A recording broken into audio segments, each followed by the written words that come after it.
syempre kasama namin ang Ranilio family. Umpisa mo na, Janine. Yes, kasama natin si Ang Daddy kan po Matt. sila. Oo, Daddy Matt, si Mami Linda.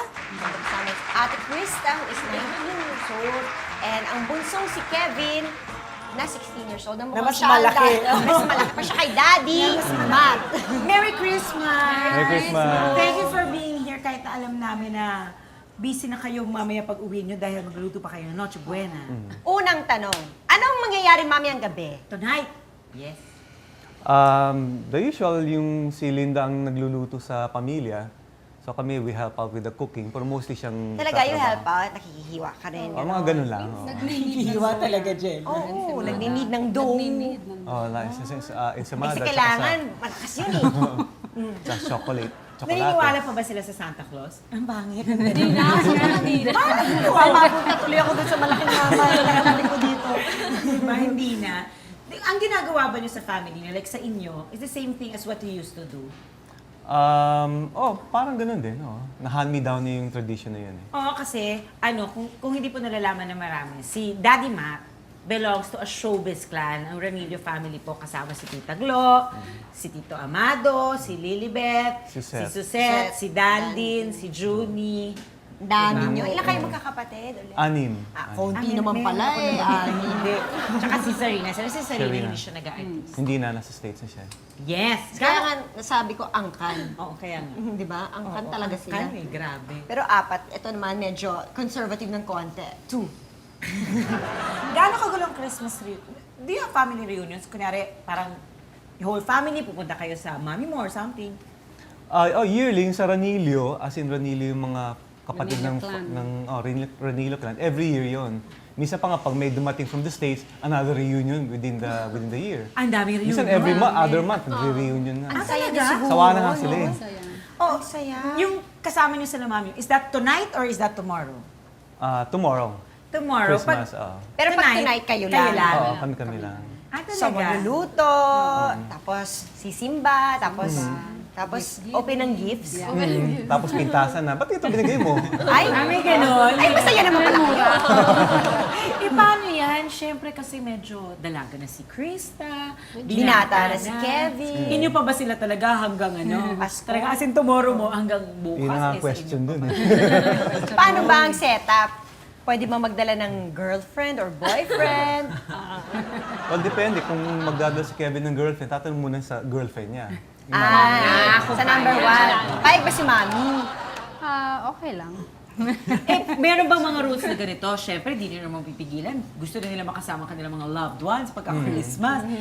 Parang, oy, hanggang 12, doon ka muna sa bahay ha. Hanggang after 12 ka pa pwedeng lumayas o mag-date. Next question, parang nagpapaalam na ako for you. Sige. Alamin natin na sagot. May Hihingi ganun ng kakampi. Mahanap ng kape, baka makatulong. Baka makatulong. May ganun ba kayo? Nako, Dali, Daddy! Be Oo nga. careful, Daddy! pag-iisipan natin yan mamaya. Si Daddy ayaw mag-commit. Sino, Daddy, mag-comment ka? Kasi pag umuha ko din, siyempre, ghosting. Committed na yun. Committed na yun. Yun ang umiyak si inaabangan yun Krista. Kainit. Ayaw talaga mag-comment. O, sige. Pass! Pass, okay. Sa mga mas nakatatanda, anong part sa anong nakakatanda? Well, I guess for Daddy and Mommy. Okay, correct. Anong part of Christmas is the thing na So, i-pass on. Oh, i-pass on your sa mga anak niyo na gusto niyo sundin din nila para maging tradisyon din nila taon-taon. sa kanila? Ako parati kong inisip yung sa ibang pamilya na nawawala yung spirituality ng Christmas. Parating yung materialism ang dumarating gifts. yung regalo, yung gimmick, yung labas, yung. Pero yung ano ba ang essence ng Christmas, yun ang parati yun ang nawawala na. At ngayon. nagkakalabitan sila. Alam mo, kayo dalawa, kanina kayo nagkakalabitan dyan. Sa mga regalo lang ngayon, Bible. Sa rosary. Eh di syempre, di ba, ngayon family kayo, so you celebrate the 24th together. Eh syempre, darating ang time na they will have their own families. Sa 25 na lang sila mag-celebrate sa inyo. Katulad ng ginagawa niyo ngayon sa pamilya niyo. Paano yan? Well, yun ang reality. So, kailangan tanggapin na rin namin. Pero in 20 years pa naman na yun. 20. So matagal na yun. Eh, kayo kids. Sabi nila, kids comment naman. Kids comment naman kayo dyan. Kamusta, let's say, when syempre naniniwala pa kay Santa Claus, di ba? Kasi totoo naman si Santa Claus. So habang tumatanda ba kayo, napapansin yung hindi na kasing saya ang Pasko kaysa nung bata kayo? Meron ba kayong nararamdaman ganun? Oo, kasi before, parang excited kapag bata ka eh. Yung ano yung gifts ko, ganyan, aabangan mo talaga kay Santa Claus, ganyan. Pero yun pala, mommy mo lang bibili. Yun ngayon, parang, Pero hindi ganun. hindi ganun. Si Santa Claus ay totoo. Dali mo. Okay. Si Santa Claus, totoo nga. Ikaw naman, Kevin. Kamusta ka naman dyan? Okay naman. Shy. Very shy pala si Kevin. Ano na yung gift niya mamaya. Ano bang ine-expect mo dyan na gift?